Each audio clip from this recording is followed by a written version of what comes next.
Hey, thank you so much for joining us on Fox 54 News at 6. I'm Gabe Glassman. It's the last address from elected officials over in the city of Madison before the next elected officials take office, and it's ending with a bang. According to event organizers, the fourth year of Celebrate Madison is all about the residents. From games and activities to free food and drinks, the whole night is about getting people informed about the big changes in Madison, including the new people in office. Fox 54's Caleb Aguad joins us at Toyota Field now, where the celebration and farewell addresses are already getting started. Caleb, how are things looking out there?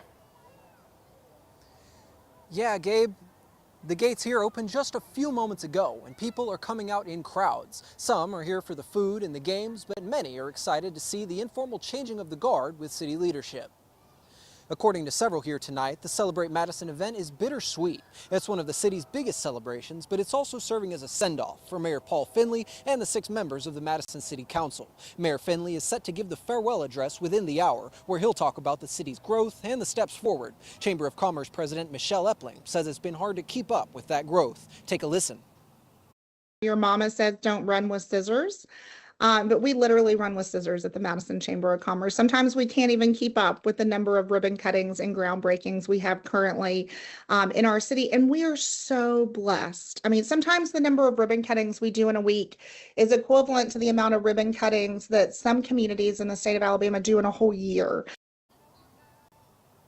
People are now lining up to get in on the fun and games. Celebrate Madison runs from 6 p.m. until 7:30 tonight. I'll have it inside right now, and I'll have the full story for you on Fox 54 News at 9.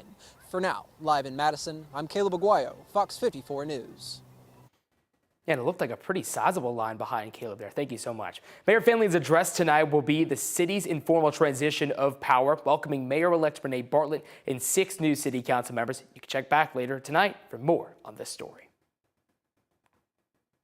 Let's take a look outside. This is Waterloo High School, outside Waterloo High School as the sun sets on another pretty beautiful day to be outside. I'm joined now by Fox 54 Weather Impact Chief Meteorologist Jordan Dressman. Jordan, is it another chilly evening tonight? Yeah, definitely going to be on the chillier end of the spectrum, and we can thank the really nice clear sky for that now that we're getting beyond sunset. Sunsets this evening right about now, as a matter of fact, 6:02, 6:03 in some cases, maybe it's 6:04, but in general, sunset is literally right now. And now that that sun's going away, we're going to begin to see our temperatures drop off somewhat quickly. Beautiful evening, though, out over the Parkway. Traffic actually doesn't look that bad. We're looking northbound on Memorial Parkway, sitting under a nice clear sky. And we're going to maintain that clear sky through the rest of the evening. 70 in Huntsville, 72 in Coleman, 69 in Fayetteville. We're sitting at 70 in Albertville, 72 degrees over in Florence. Thursday night football looks wonderful. Grab a jacket, though. You're going to need it. 65 at 7, 59 at 8, 57 by 9, 54 degrees by the time we get to 10 p.m. So yeah, we're definitely going to be chillier as we head into the later part of the evening. What about Friday, though? Friday night football looks nearly as nice, but things begin to change as we head into the weekend. We'll talk about it in a few minutes. 5 people in Scottsboro were arrested during a drug bust Tuesday, including 2 children. Scottsboro police say they executed the search warrant on Warren Street, where they found drugs, paraphernalia, and cash during the operation. Donald Washington, Holly Monroe, Olivia Frost, and 2 unnamed children were all charged with possession of marijuana and drug paraphernalia. Washington and Monroe also face other charges. Authorities are investigating a fatal accident that occurred around 8:30 this morning. According to Shoals Insider, Colbert County Sheriff Eric Ballantyne and Colbert Coroner Justin Gask confirmed a 60-year-old man working for a construction company fell between 15 and 20 feet. Medical personnel rushed the man to Shoals Hospital, where he died. The victim's identity is not known at this time. Shoals Insider reported Sheriff Ballantyne says the Colbert County Sheriff's Office is investigating. A Priceville police officer was involved in a car crash Tuesday night. The Alabama Law Enforcement Agency says the crash happened on Interstate 65 near Bethel Road, about 2 miles south of Priceville city limits. Around 10:30 p.m., the officer was driving when he left the road and hit a cable barrier. Priceville Police Chief Jerry Holmes tells Fox 54 the officer was driving to help a partner when he lost control of the patrol car. There are no injuries, and Aaliyah is still investigating.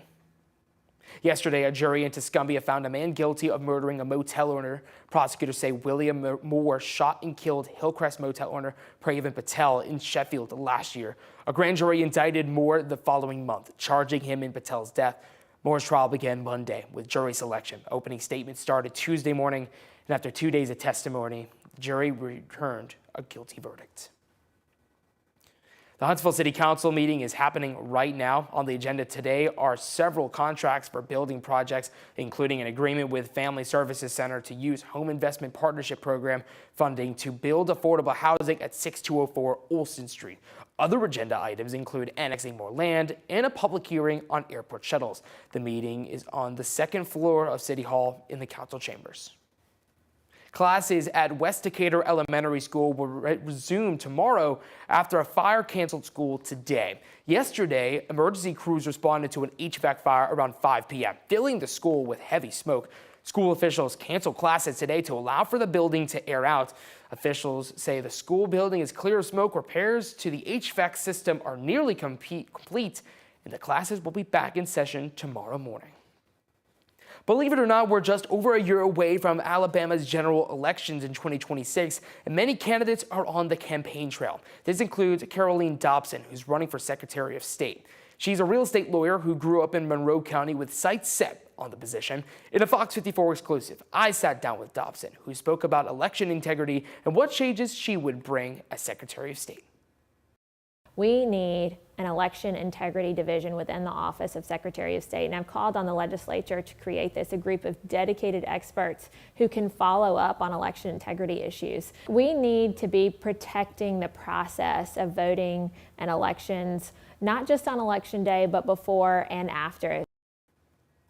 Dobson also spoke about business services and the steps needed to make it more affordable for small business to get their start in the Yellowhammer State. More on this later tonight on Fox 54 News at 9.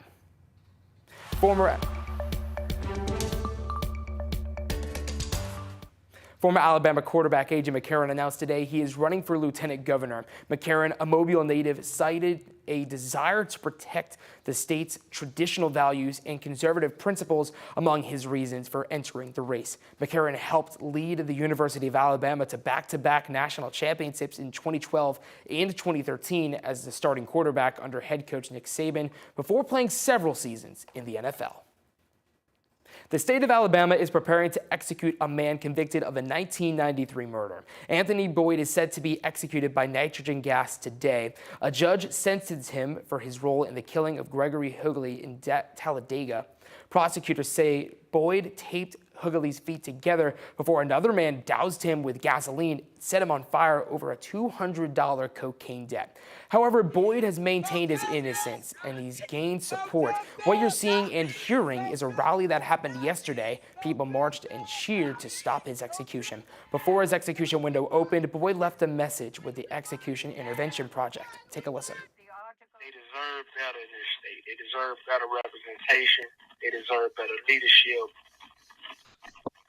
They deserve better means and opportunities. They need progressive in this state. This state has so much to offer, but they're being held back so far. The execution has also gained controversy over the planned use of nitrogen hypoxia, which has drawn widespread criticism from human rights organizations. Every piece in here really celebrates Huntsville's past.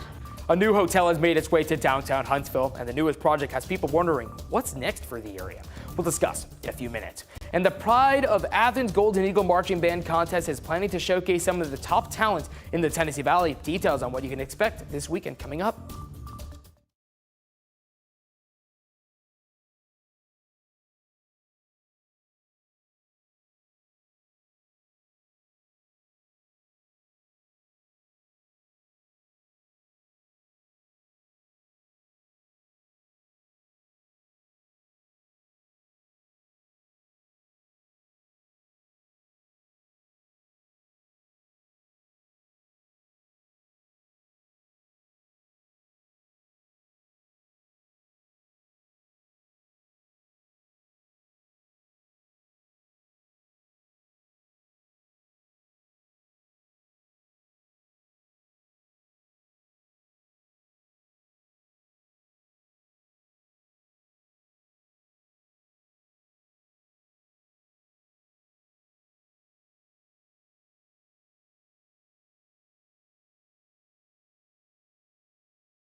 A new hotel in downtown Huntsville held its grand opening today. The Trilogy welcomed its first guest at today's opening event. The front desk checked the first guests into the hotel as influencers and local business leaders cheered them on in the lobby. Outside the hotel, a huge piece of artwork and inside mid-century modern designs are featured in each of the rooms and throughout the hotel. Trilogy's general manager tells us about the most unique aspect of the hotel. Every piece in here really celebrates Huntsville's past, the present, and the future. And that's the Trilogy. We have a piece behind the front desk that is the molecule of cotton, which celebrates the agricultural history of Huntsville. And directly across from it at the concierge desk is the molecule of rocket fuel in art form. The hotel also features a sky lounge on the 8th floor, which the general manager says is the perfect place to watch the sunset. The hotel sits next to the city's next big project. The Trilogy Hotel opening downtown is just the newest project in the area, leaving people to wonder what is next for the area. The city of Huntsville revealed the final design plans for the Big Spring Park East expansion. There's more coming. Fox 54's Logan Alexandra Russell spoke with a city official to learn more about the city's revamp. I spoke with Huntsville City Council member Bill Kling, who is a native of the area and has had the opportunity to see it grow and flourish over the years. Now, he says the hotel is just one of the steps in making downtown a destination place. Kling says when he was young, he thought of downtown Huntsville as a focal point for the city with shops and activities everywhere. But it soon became somewhat deserted as more businesses moved to surrounding areas. Kling is excited to see and be a part of the revamp of the city and hopes people from all over will enjoy what it has to offer. The last several years we've had a resurgence. A lot of great things are taking place downtown. The hotels that you were talking about, that's going to mean bigger conventions are going to be coming. The city revealed the final design plans for Big Spring Park in June, which sits right at the heart of downtown. The plans include the park's expansion, creating a bigger and livelier space for people to enjoy. I just like the fact that even as we grow outward, we could still have nice recreational parks right in the middle of the city for all the people to enjoy.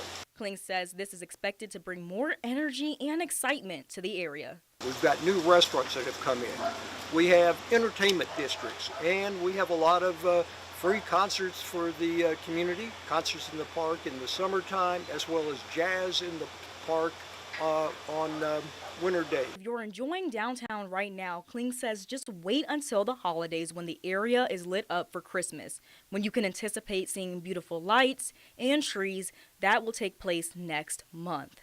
In Huntsville, Logan Alexandra Russell, Fox 54 News. I am excited to be in Big Spring Park when it comes to holiday season. We're now joined by Logan Alexandra Russell. Logan, I talk with Bill Kling a lot, right? And he talks all the time about how Huntsville's continuing to grow. How does Bill Kling see downtown Huntsville continuing to expand? So he says, well, one, with this big expansion that they're working on with the park, he hopes that it will make downtown a destination place. And I mean, with the hotel today, you know, having their grand opening and the projects that they have, you know, coming in the future, he overall is just super excited, especially being a Huntsville native. Yeah, and he's been in town for many years. And can you talk about the excitement, kind of just surrounding not just downtown, but Huntsville in general? Yes, I mean, Huntsville is just flourishing, and over the last several years, and really in the last couple of years, Kling said that it has really begun to grow as a city, and so he really does hope that people will be able from all over to really come into, you know, our home in Huntsville and see how much it has progressed. Logan Alexandra, thank you so much for joining us. Coming up next, 2 failed votes and federal government workers will likely miss a paycheck. We take you to Capitol Hill on this government shutdown. Jordan, how's weather for high school football tonight? Yeah, Thursday Night Football looks fantastic. You're definitely going to want to grab a jacket, but looks fantastic. How long is this weather going to stick around? We'll talk about it in a couple of minutes.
It is day 23 of the government shutdown, and tomorrow is set to be the first time some federal workers will miss a paycheck due to the government shutdown. Today, Senate Democrats blocked a GOP-led bill to pass essential federal workers by a vote of 54 to 45. The measure didn't account for furloughed workers. Many Democrats have said they want legislation that pays all federal workers through the shutdown, including those on furlough. Republican leadership has thrown cold water on that idea. House Speaker Mike Johnson warns if the government doesn't reopen soon, more checks could be missed. We're running out of resources. They're running out of creative ideas, and there is not an existing pot of money that could cover the air traffic controllers' salaries right now. And so that is why we have to get the government reopened. Again, every Republican has voted repeatedly to do that very thing, to pay everyone and make all this madness stop. And the Democrats have now voted 13 times to keep the government closed. If the shutdown continues, federal agencies such as the TSA warn that it will get harder and harder for workers to show up. Now, the Tennessee Valley's certified most accurate forecast from the FOX54 Weather Impact Team. All right, let's take a look outside. This is video earlier today in Madison. Barely a cloud in the sky. Pretty blue and pretty chilly outside, and it's been chilly for the last few days, Jordan. Gabe, what is your definition of chilly? Because I chilly know what and the cold. temperatures were this afternoon, so. Chilly and cold are, I'd say chilly for me is like high 50s, low 60s, and then cold is when you kind of get, you know, the 40s and 50s. I'd say as a person who grew up in South Florida, right. That's my definition. So argue with me if you want. So it's going to be cold tonight then, in your opinion? It'll be pretty. It's been pretty cold in my apartment the last few nights. Yeah. Have you turned the heat on yet? Not yet. Trying to save a little money. Trying to save a little money before I need to really turn on that heat. But you're definitely not running the AC. I don't think I am, no. Okay. Insights from Gabe Glassman, everybody. Thursday night football in the eyes of Gabe Glassman. Well, I guess it's going to be cold tonight. I think it's actually going to be quite nice, but Gabe says it's going to be cold tonight. Maybe just a touch chilly. If anything, I think it's going to be chilly. Gabe thinks it's going to be cold. If you go out to a game tonight, let me know if it's chilly or cold. Maybe I'll ask Nick's opinion. Nick would also have an opinion on this matter. Maybe Nick thinks it's going to be warm because Nick's from the Northeast. 59 at 8, 57 by 9, 54 degrees by the time we get to 10 p.m. I do recommend grabbing a jacket because my personal opinion, and I like to think my opinion maybe matters a little bit more, is that it's going to be chilly. Let's talk about the weekend. 74 on Saturday, 64 on Sunday. The note here is that it's going to rain on Sunday, and that is all but a certainty at this point. So if you have weekend plans, and there's so much to do across the Tennessee Valley weekends in October, I would take anything that you had originally planned on Sunday and just kind of scoot it over to Saturday, because Saturday is actually going to be quite nice. More cloud cover on Saturday, but Saturday is going to be dry. By the time we get to the lunch hour on Sunday, we're focused on an area of low pressure hanging out over the state of Louisiana. Now, there was a lot of rain associated with this area of low pressure. Very little in the way of any sort of thunderstorm activity, but there is a lot of rain associated with this area of low pressure. We might start Sunday off dry, but then as we head into the lunch hour, that rain's really going to begin to build into our neck of the woods. As we head into the middle part of the afternoon, 3:30, 4 o'clock, now that rain is going to begin to become more widespread across the Tennessee Valley. And when it begins to become more widespread and it starts raining over your house, it is not going to stop. Here we are heading into the middle and later part of the evening, widespread rain, heavy at times, maybe a couple of rumbles of thunder, but we're not really talking about much in the way of any sort of thunderstorm activity. Then the rain sticks with us in some capacity as we head into the Monday morning commute, sticks with us even as we head into the lunch hour on Monday afternoon. And from there, it's not going anywhere. We're still talking about rain as we head into Tuesday and Wednesday of next week. Rain chances begin to drop off by the time we get to next Thursday. Speaking of next Thursday, by the time we get to Thursday night, most of us are talking about an additional 1 to 2 inches of rain that honestly we could use. We're not necessarily desperate for rain. We've been doing really good as far as a drought monitor is concerned this year. We've been doing better this year than I feel like we have in years past. Many of us are sitting in the abnormally dry category. Portions of northwest Alabama are talking about moderate drought conditions. But it has been much worse in years past at this stage in the game. Live look out over the Parkway northbound on Memorial Parkway. Really is a beautiful evening under a clear sky. Temperatures already beginning to fall off. Many of us sitting in the upper 60s and lower 70s. We're going to drop into the lower 40s as we head into the overnight and then early into your Friday morning. Heading out the door for work, getting the kids on the school bus. 44 at 7, 47 by 8, 52 at 9, 59 degrees by the time we get to 10 a.m.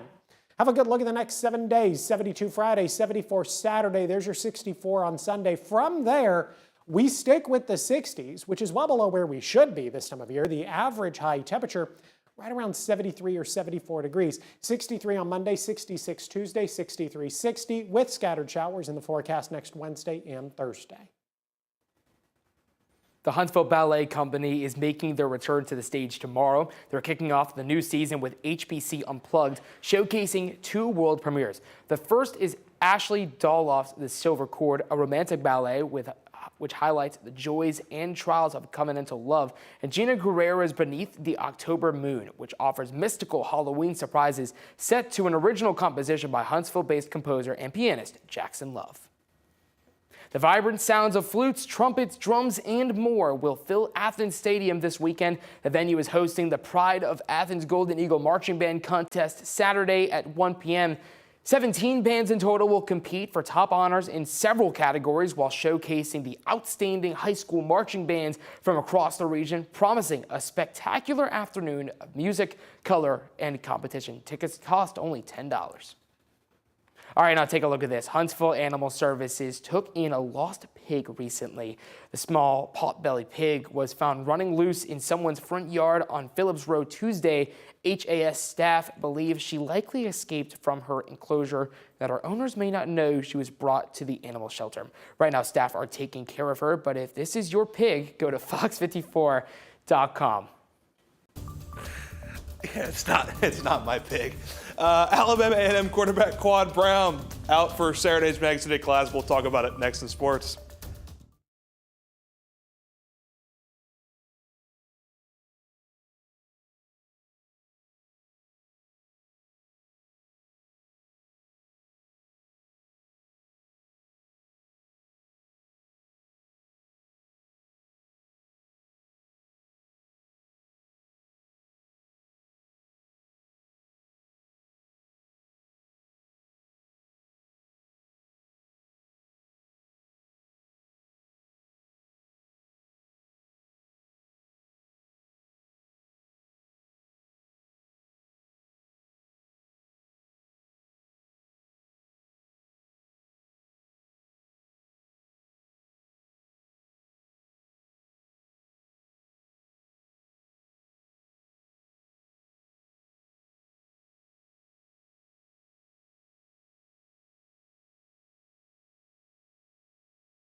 Fox 54 Sports is sponsored by Alpha Insurance. Good evening and welcome to sports. The Alabama A&M Bulldogs are now in the city of Birmingham preparing for this year's Magic City Classic. But Cornelius Quad Brown, their starting quarterback for this team, not a part of the A&M game plan. That's because Coach Sam Shade informed us that Brown will not only miss Saturday's game against Alabama State, but he could miss the rest of the 2025 season. The senior re-injured his ankle against Jackson State a few weeks ago, and he's been day-to-day. But according to Coach Shade, that injury continues to hinder the 6'5" signal caller, and it could prevent him from coming back. Actually, we found out recently that Quad won't be able to go on Saturday, and we're going to go with Eric Hanley. Because of Quad's injury to his ankle, he won't be able to go. Do we think he'll be back at some point this season? Actually, right now we don't. We don't think he's going to be back. So with Brown out, the Bulldogs will rely on Eric Hanley to run this offense. Hanley has started 3 games for A&M while throwing for 875 yards and 7 scores. According to Coach Shade, Hanley's confidence and command of the offense improving week to week. huge for us that he's gotten the experience he's gotten, because up until this season he hadn't played snaps of meaningful college football. So it's exciting that we've got him those reps this year. So now Brown definitely on 8th season of college football watch. She could be going for a medical red shirt. The 84th Magic City Classic, 2:30 at Legion Field. Stream it live on ESPN+. That's it for Sports Tonight at 6. At 9, we'll talk some UNA football as they gear up for Saturday's road game at Austin Peay. Gabe? Thanks, Nick. Coming up tonight on Fox 54 News at 9, the government shutdown enters its 23rd day, and it's having a ripple effect. Fox 54's Valentina Chalala tells us more. A proposed gas station in Madison County causing some to voice their concern, while residents in Madison are speaking up. And a celebration of Madison. While attendees are having fun, the event is also a sign of big changes to come in the city. We'll tell you about it tonight at 9. And guys, check this out. A Michigan woman who won $100,000 from the Powerball says she got her winning numbers from ChatGPT. Tammy Carvey says she asked the AI chatbot for a set of Powerball numbers, played them in the September 6th drawing. When she checked her ticket, she saw that 4 of her numbers and the Powerball matched. She plans to pay off her mortgage with the winnings. That's great and all, but I'm still focused on the pig. So not only if the pig is yours, should you go to fox54.com like we said, but I would also like it if you'd email me, because at this point I am invested. Is this your pig? This is real. This is really invested. I also need to know how often does Huntsville Animal Services house a pig? It could be something to look into. I mean, obviously Huntsville Animal Services takes in many types of animals, many types of pets. So they are not restricted to cats and dogs. Apparently, if your pig gets out, they will also. Should we be getting